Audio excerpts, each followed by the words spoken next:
కదా, golden brown కలర్లో వచ్చాయి కదా. ఇప్పుడు పచ్చిమిర్చి యాడ్ చేయాలి.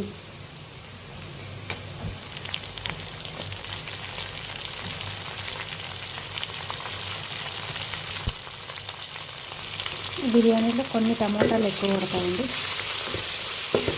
ఈ బిర్యానీ కాదు, కలర్ రైస్,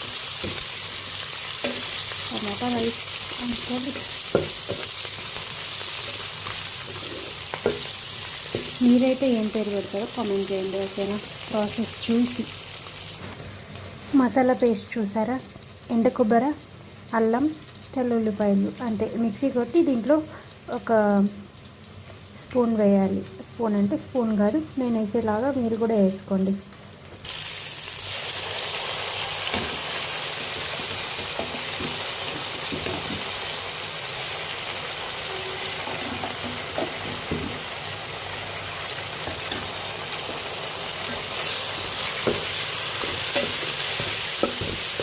కొంచెం ఎక్కువ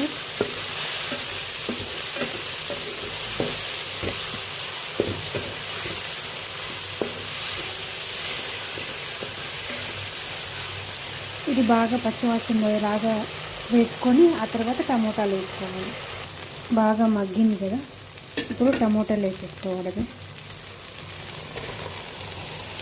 వేసి ఒక్క తిప్పు కలబెట్టి మూత పెట్టేస్తే టమోటాలు అనేవి మగ్గిపోతాయి.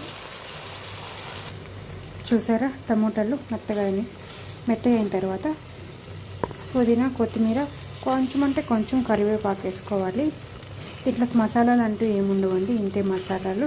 కావాలనుకుంటే మీరు కారం కొంచెం ఎక్కువ తినేలాగా అయితే కొంచెం కారం వేసుకోండి, అంతే.